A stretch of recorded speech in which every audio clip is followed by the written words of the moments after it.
Арбағыла ұлы елдің ұрпақтары. Бүгінгі іс-шара құт болсын. Аталышы да сонымен екен. Сүйінбек ағай айтқандай, қырғыз дегенде Манас елеске келеді, Манас дегенде қырғызды елестетеміз. Қырғыз барда Манас бардағы, Манас барда қырғыз бар деп айтып жүреміз. Себебі Манас қырғыздың құты, Манас қырғыздың ұйытқысы, Манас қырғыздың жашоо энциклопедиясы. Анандағы Манас бұл қырғыз тілінің қазынасы. Манас барын қамтыған. Манас қырғыздың құты болған үшін жұртыбыз бар, мекеніміз бар. Ошол мекенімізде мамлекет болып ұйышып жашап келатабыз. Меңдеген жылдарды қарытып келатабыз. Манастың ұйытқылығы эмнеде? Ұйытқылығының күчі болған үшін ошол шетте қалса дағы, мына бұл жерде көрсетілгенде 6 мамлекеттің желегі белгіленіп тұрды эле. Алысқы Түркияда болобу, Капталыста Кытай болобу, Өзбекстан, Тажикстан болобу, Оғандағы қырғыздар болобу, келіп ушу улуу мекенге уюп, бир түндүккө башыбызды кошуп, бир эл, бир журт болуп атабыз. Манастын уйткулугу эмне? Жашоо энциклопедиясы десек, кыргыздын мына Сүйінбек ага айткандай, канча жылдан бери наркты айтып келатат, мамлекеттик деңгээлде саясатка дагы орун алдырып, ушул түшүнүктү, улуу түшүнүктү. Бүгүнкү улуу элдин урпактарына жеткиликтүү түшүнүктүү кылып айтып келатат. Мына ошол нарктын башы болуп, каада салт, үрп адаттарыбыз, ырым-жырым, тыюуларыбыздын баары ошол Манаста жатат. Анан тилибиздин казынасы дегенибиз сау эле миллион сап болуп атса, сөзүн санап көргүлө. Бул бир. Экинчиден мен дагы айтайын деген оюм, мына кыргыздын Манасы адамзаттын Айкөлү деп атабыз. Бүгүнкү иш-чаранын аталышы. Айкөл деген сөздүн өзүндө бир сырдуу күч жатат да. Мен өзүм азыр могу иш-чараны уюштуруп аткан жаш жигиттердей куракта ошо окууну жаңы бүтүп, дүйнөгө баам салып кызыгып, дүйнөлүк экономика аркылуу, политология аркылуу кыргыздын тамырына кайттым. Өзүм адистигим экономист. Кыргыздын тамырына кайтканда көп суроолор пайда болду. Биринчи эле ошо сөз тааныбайт экенбиз. Кыргыздын сөздөрүн билбейт экенбиз. Айкөл деген сөздүн которулушунун сөзмө-сөз анык которулушун уккум келди. Ошо бир 20 жыл мурун таппай койдум. Биз азыр шарттуу түрдө орус тилинде которулушун великодушный деп айтып жүрөбүз. Эл аралык жыйындарда ар кандай ушул илимий болобу, маданий иш-чараларда Манас жөнүндө, албетте Манас менен башталат, ошондо биз орус тилине которгондо великодушный дейбиз. Бирок ал Айкөл деген түшүнүктү ачып бербейт. Сөзмө-сөз которсок великодушный бул кеңпейил деген эле сөз. Айкөлдүн бир сыпаты. А ошол адамдын жан дүйнөсүнө тиешелүү дагы эмне деген сөздөр бар? Кеңпейил, акпейил, ак эдил деп да айтабыз. Жада калса берешен деп коебуз, март дейбиз, жоомарт деген түшүнүктөр бар. Анан Айкөл деген түшүнүктүн ичинде сыя турган өтө көп адамга таандык болгон асыл сапаттар бар. Ошонун баары биригип келип туруп, бир тутумду түзүп туруп, бир адамдын жан дүйнөсүнө, тулку боюна батып сиңип калса, мына ошол адамды Айкөл деген экен кыргыз. Сөзмө-сөз башка тилдерге которуу мүмкүн эмес деп ойлойм. Аны коюп өзүбүздүн ошо жөнөкөй берешен, март, жоомарт деген түшүнүккө келгенде деле бүгүнкү кыргызыбыз көп нерсени билбей калыптырбыз. Бизде тил илиминде синоним деген түшүнүк бар.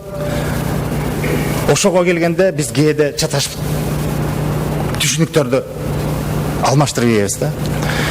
Берешен менен мартты көп учурда бирдей кабыл алабыз. Бирок айырмасы бар экен. Кайсыл учурда берешен дейбиз, кайсыл учурда март деп айтабыз.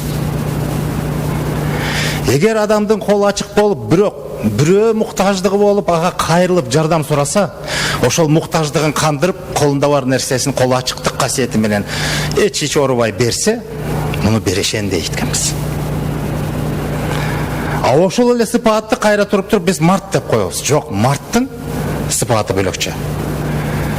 Адамды муктаждыгын таанып билип, тааныбаган адамды муктаждыгын кандырып, кол ачыктык менен өзүндө бар нерсеси менен бөлүшкөн адам суратпай, кайрылтпай.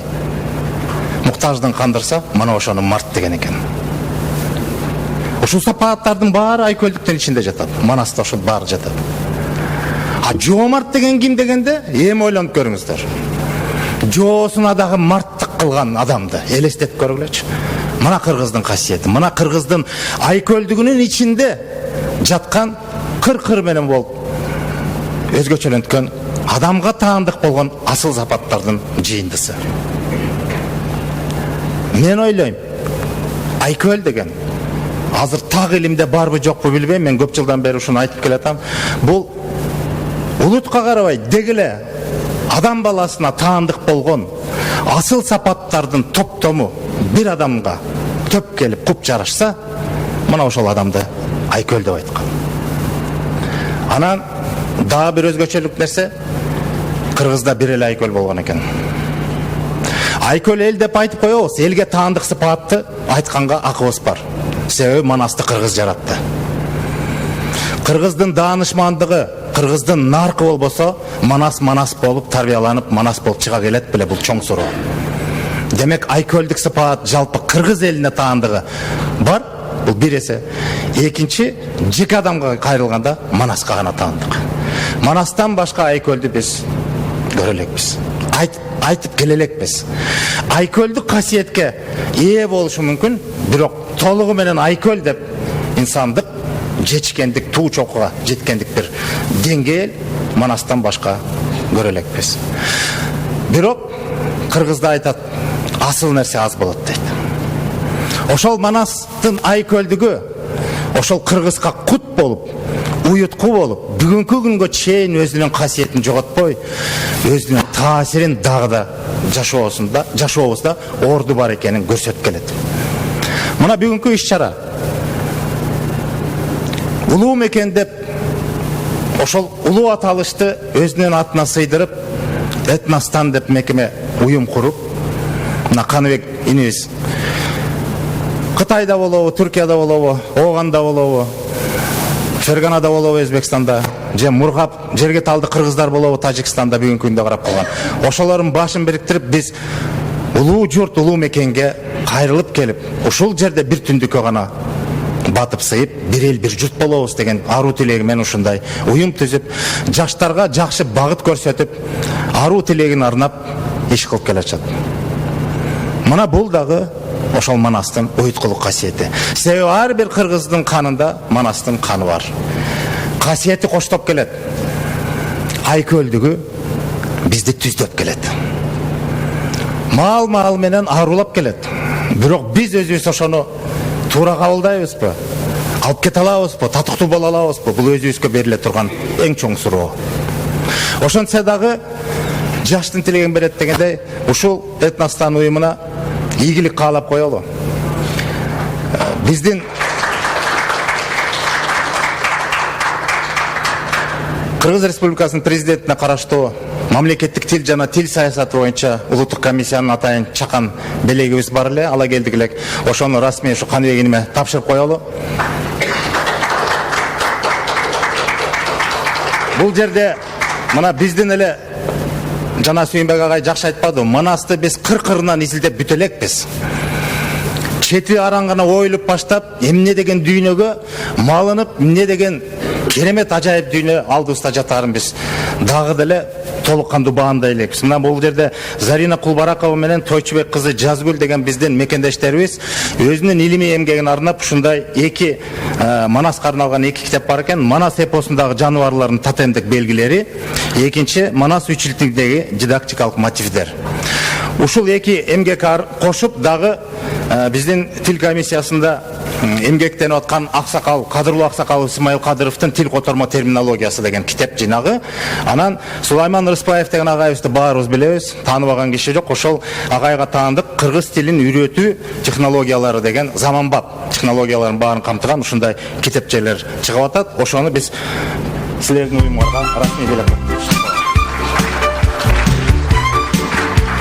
ийгилик Манастын касиети ар бир кыргыздын жүрөгүнө өчпөй жанып турсун, келечегибиз кең болсун, атыбыз, урааныбыз, Манасыбыз алыска, ааламга тааныла берсин. Бар болуңуздар.